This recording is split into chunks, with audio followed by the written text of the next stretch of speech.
बागवान साथियों नमस्कार, आपका वीडियो में स्वागत है।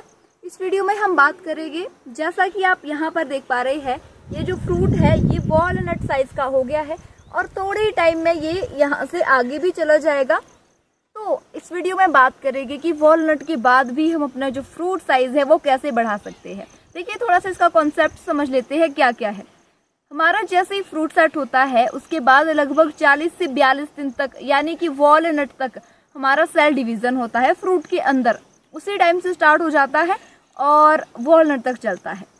तो अगर उस टाइम पर पौधे को आपने नाइट्रोजन दे रखी है, क्योंकि बहुत से बागवान क्या करते हैं, जब हमारी हार्वेस्टिंग का टाइम आता है, जब हार्वेस्टिंग हो रही होती है, तो उस टाइम पर नाइट्रोजन देते हैं ये सोच करके कि अभी एकदम से फ्रूट साइज बन जाएगा।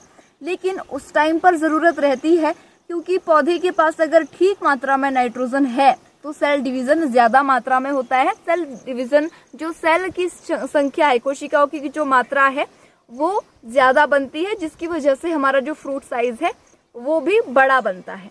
तो अब वॉलनट तक ही सेल डिवीज़न होता है। इसके बाद जो वो सेल है उसका डेवलपमेंट शुरू होता है, उसका विकास शुरू होता है। यानी कि एक भाषा में आपको समझाऊं मैं, तो जो आपके जितने सेल बने हुए हैं वही डेवलप हो गए। अगर कम मात्रा में सेल बने हुए हैं तो वो ज़्यादा डेवलप नहीं हो पाएगी, जिसकी वजह से हमारा फ्रूट साइज छोटा ही रह जाता है। और अब सभी मैक्सिमम ऐसी जगहें हैं जहाँ पर वॉलनट तक तो पहुँच ही गया है सेब, वहाँ से आगे आगे भी जो लोअर एलिवेशन है वहाँ पर तो काफ़ी आगे ही स्टेज चली हुई है। तो कैसे हम वॉलनट के बाद साइज इंक्रीज कर सकते हैं ये देखते हैं।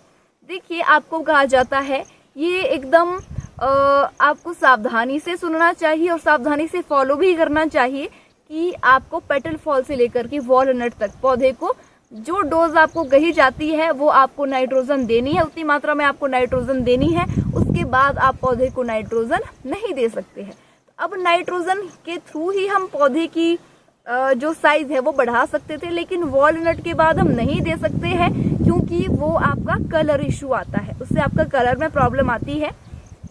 तो अब हम क्या कर सकते हैं इसके अलावा? देखिए, हम क्या, जब हमारा वॉलनट हो जाता है उसके बाद हम पौधे को पोटाश देते हैं और बाकी माइक्रो न्यूट्रिएंट्स दे सकते हैं।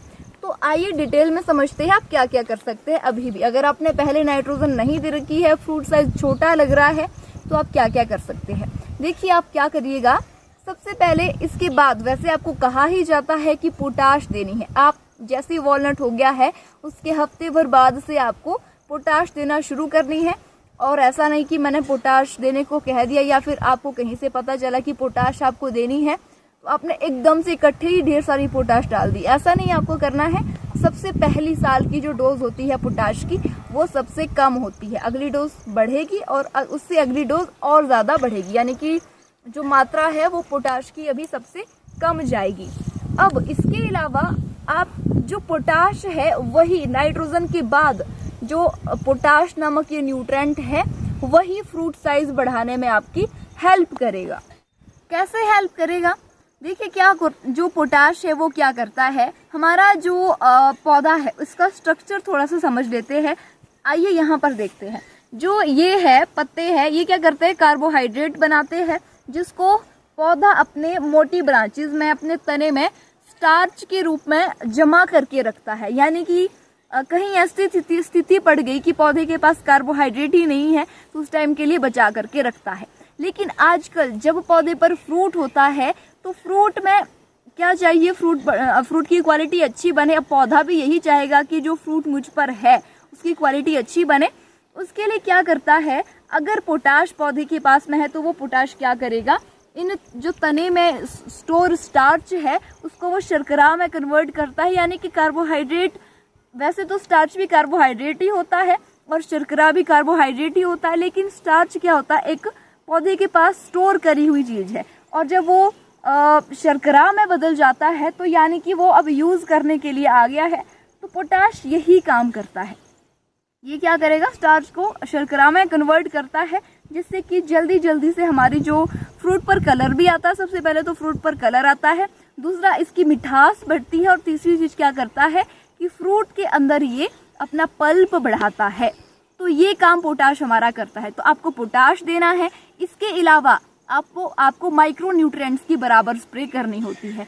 लेकिन माइक्रो न्यूट्रेंट से पहले भी एक मुख्य न्यूट्रेंट आता है, पोटाश की तो मैं बात कर चुकी हूँ, लेकिन कैल्शियम ये आपको पेटल फॉल से देना शुरू करना, वैसे तो पहले से भी आप शुरू कर सकते हैं, लेकिन पेटल फॉल से तो आपको शुरू करना ही चाहिए। कैल्शियम आपको जब तक हार्वेस्टिंग नहीं हो जाती है तब तक आपको लगभग 10 से 12 स्प्रे ज़रूर करनी होती है, ये कंपल्सरी होती है। तो कैल्शियम भी आपकी हेल्प करता है, जो फ्रूट की सेल वॉल है उसको ये स्ट्रॉन्ग करता है और एक फ्लेक्सिबिलिटी, एक लचीलापन आपके फ्रूट में आता है, जिससे कि पल्प आसानी से एडजस्ट हो जाता है और साथ ही साथ में नई कोशिकाएं बनाने में भी आपका कैल्शियम मदद करता है, जिससे कि आपका जो फ्रूट है उसकी क्वालिटी अच्छी बनती है। तो कैल्शियम हो गया, पोटाश हो गया, ये आपको देना है। इसके अलावा लगभग वॉलनट के बाद आपको मैक्सिमम 2 स्प्रे तो माइक्रो न्यूट्रेंट्स की करनी ही है। उन माइक्रो न्यूट्रेंट्स में ज़रूरी माइक्रो न्यूट्रेंट्स की मैं बात कर देती हूँ। उसमें आता है हमारा फॉस्फोरस और सल्फेट, ये 2 तरह के न्यूट्रेंट है, और बोरोन, ये तीनों का होना ज़रूरी है। अब थोड़ा सा इसको भी समझ लेते हैं। ये डायरेक्टली तो नहीं आपका साइज इंक्रीज करेगा, लेकिन इनडायरेक्टली। देखिए फॉस्फेट क्या करता है, जो फॉस्फोरस होता है वो क्या करता है, वो आपकी रूट्स को स्ट्रॉन्ग करता है और साथ ही साथ में न्यूट्रेंट्स का संचार को वो बढ़ाता है। यानी कि न्यूट्रेंट्स में आपके पौधे में जो न्यूट्रेंट्स है उसका बहाव, उसका फ्लो बढ़ेगा, जिसकी वजह से आपका जो फ्रूट है उसमें जल्दी से पल्प आएगा, कार्बोहाइड्रेट बढ़ेगा और न्यूट्रेंट्स इसमें जल्दी पहुंच पाएंगे। तो वो होना ज़रूरी है। बोरोन भी आपकी जो बीज है, फ्रूट के अंदर की बीज है, उसको स्ट्रॉन्ग करता है। और रही बात सल्फर की, तो सल्फेट क्या करता है, सल्फर क्या करता है, ये अमीनो एसिड, हमारे पौधे के अंदर भी अमीनो एसिड बनता है, आपको बाजार में भी मिलता है और आप घर पर भी बना सकते हैं, लेकिन वही अमीनो एसिड हमारे आपके प्लांट के अंदर भी बनता है और वही हेल्प करता है फ्रूट क्वालिटी को बढ़ाने के लिए। तो अमीनो एसिड बनाता है जो सल्फेट है, उसको हेल्प करता है, पौधे को हेल्प करता है अमीनो एसिड बनाने में, और ऐसे एंजाइम्स क्रिएट करता है जिससे फ्रूट क्वालिटी बढ़े। तो ये चीज़ें आप कर सकते हैं। आपको लगभग 3 स्प्रे आपको पोटाश की करनी है, कैल्शियम की, इसके बाद आपको वॉलनट के बाद 4 से 5 स्प्रे करनी है। आप चाहे अलग से कीजिए, चाहे किसी न्यूट्रेंट के साथ मिक्स कर दीजिए। पोटाश की 3 आपकी जाएगी, कैल्शियम की लगभग 5 से 6 स्प्रे, जितनी आपका मन करे। और जो माइक्रो न्यूट्रेंट है उसकी 2 स्प्रे तो मैक्सिमम होनी ही चाहिए। माइक्रो न्यूट्रेंट में किन किन न्यूट्रेंट्स का होना ज़रूरी है उस पर मैं चर्चा कर ही चुकी हूँ।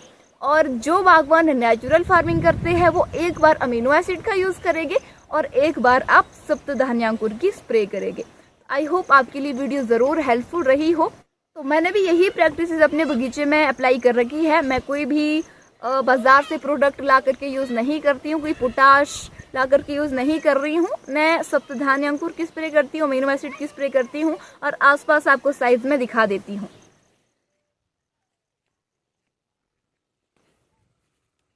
आप यहाँ पर देख पा रहे हैं साइज बहुत ज़्यादा अच्छे से इंक्रीज हो रहा है और बहुत ही जल्दी ये जो साइज है बहुत बड़ा बनने वाला है।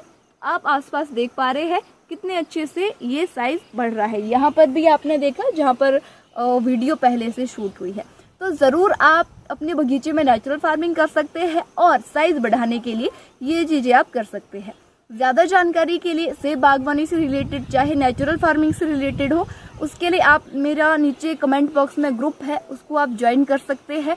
एकदम फ्री ऑफ कॉस्ट है, लिंक पर क्लिक करना है, आप ग्रुप में ज्वाइन हो जाते हैं और वहाँ पर वीकली आपको एक वेबिनार मिलता है, एक सेमिनार मिलता है जिसमें बहुत से बागवान ज्वाइन होते हैं, वो सीखते हैं, आप भी उनमें शामिल हो सकते हैं। वीडियो को ज़्यादा से ज़्यादा शेयर कीजिएगा।